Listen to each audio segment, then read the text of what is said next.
You ever have someone look at you like you're less than nothing, like you don't belong in their perfect little world?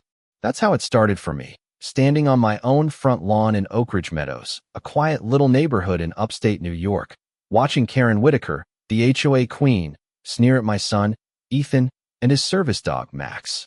She didn't just dislike us, wanted us gone, and she was about to learn she'd picked the wrong fight. I'm Tom Callahan, just a single dad to most folks around here, the guy who mows his lawn on Sundays, pays his dues on time, and keeps to himself. Oak Ridge Meadows is one of those places where everyone's got a picket fence and a smile that hides a knife. Behind my front door, though, life's a little different. My boy, Ethan, he's 9, got autism, sharp as a tack, but wired like a radio, picking up every signal at once. Too much noise, too many lights, and he can shut down, lost in his own head. Max, his golden retriever, isn't just a dog. He's Ethan's anchor, trained for 2 years to sense when my kid's about to spiral, to lean into him, calm his breathing, guide him out of a crowded room when the world gets too loud. Max is family, plain and simple. But to Karen Whitaker, he was just a mutt breaking her precious rules. It started small, a typed note shoved under my windshield wiper one morning. No pets in common areas. This is a family neighborhood. Keep your animal inside. I laughed it off, figured it was some grumpy neighbor having a bad day. Then came the official HOA letter, Karen's name scrawled at the bottom like she was signing a royal decree. It cited some nonsense rule, Section 14, banning animals from sidewalks, parks, you name it. Max's red service vest might as well have been invisible. I called her up, kept it civil, said, "Karen, Max is a registered service dog, protected by federal law. Your rules don't apply." Her response? A cold, "We'll see about that." A week later, another letter, certified mail, demanding Ethan's medical records, Max's training papers, even vet bills going back years. The tone was pure venom. Fake service animals are a problem. We'll root out fraud. I stood at my kitchen counter, crumpling that letter, my knuckles white, thinking, she wants a war? She's got one. Karen wasn't just some busybody. She was a predator in pearls, ruling Oak Ridge like her personal fiefdom.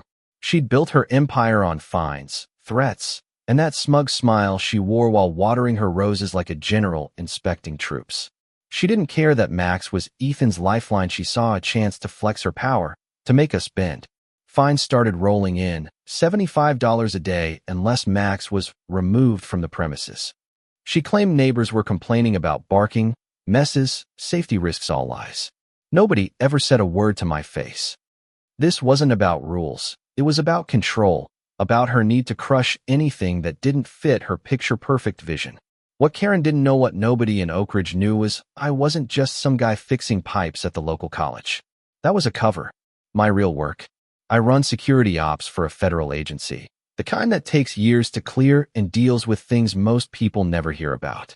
I've spent my career protecting families like mine, fighting for kids like Ethan who need advocates, not enemies. I kept that life locked down tight. But Karen was about to kick a hornet's nest.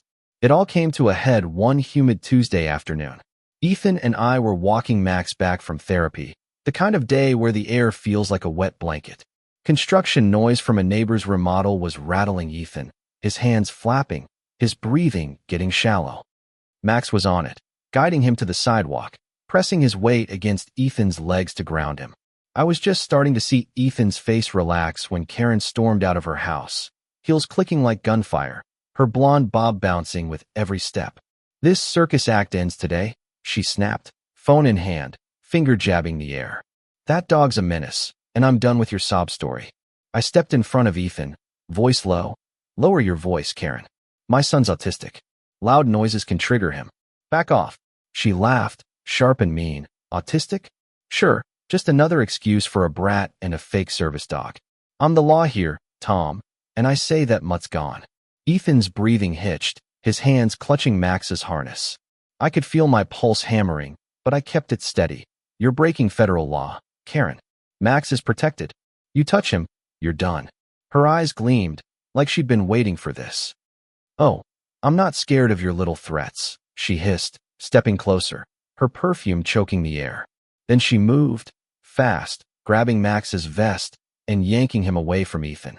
My boy screamed, a sound that ripped right through me, as Max scrambled to stay put, claws scraping pavement. Karen didn't stop. She dragged him to the fence, and with a grunt, heaved him over into the street. The thud when Max hit the asphalt, the yelp of pain, Ethan's Wilet all crashed together. A delivery van swerved, tires screeching. Max rolled, one leg twisted wrong, blood pooling under him. I don't remember deciding to move. 1 second, I was frozen. The next, I had Karen's collar in my fist, slamming her against the fence so hard her teeth clicked. "You just made the biggest mistake of your life," I growled, my voice shaking with rage. She clawed at my arm, gasping, "You're assaulting me." I twisted her wrist, forcing her to her knees. "Assault? You threw my son's dog into traffic. You're lucky you're still breathing."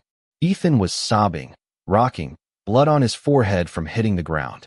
Karen's smug mask cracked, just for a second, as I pinned her to the pavement, my knee in her back. I pulled my phone out, dialed a number most folks don't even know exists. "This is Major Callahan. Assault on my son and his service dog at my residence. Send federal response, now." The voice on the other end was crisp.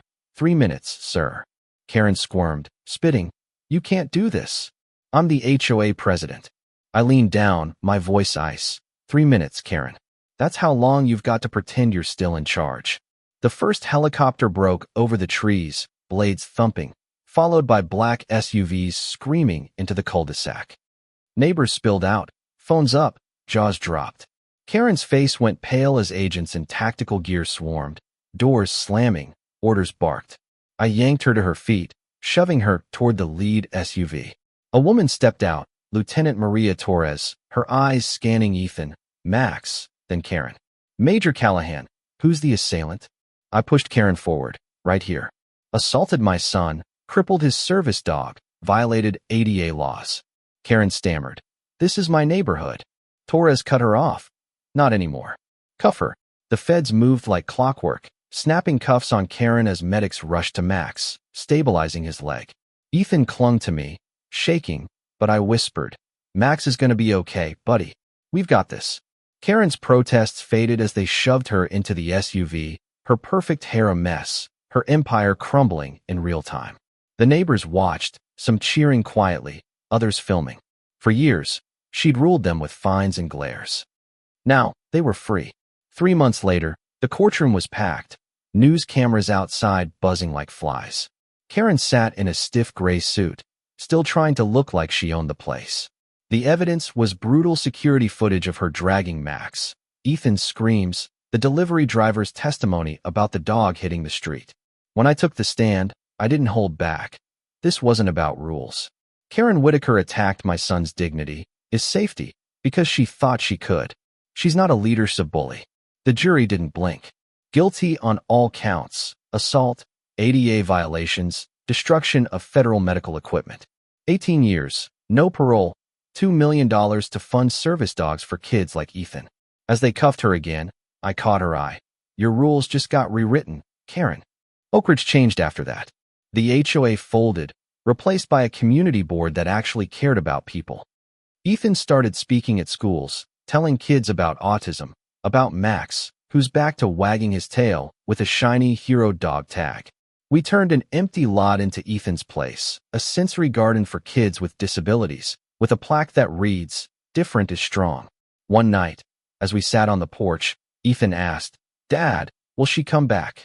I looked at him, Max's head in his lap. "If she does, she'll find a neighborhood that doesn't bow to bullies anymore." Karen sent a letter from prison, all apologies, and talk about training service dogs now. I read it, shoved it in a drawer.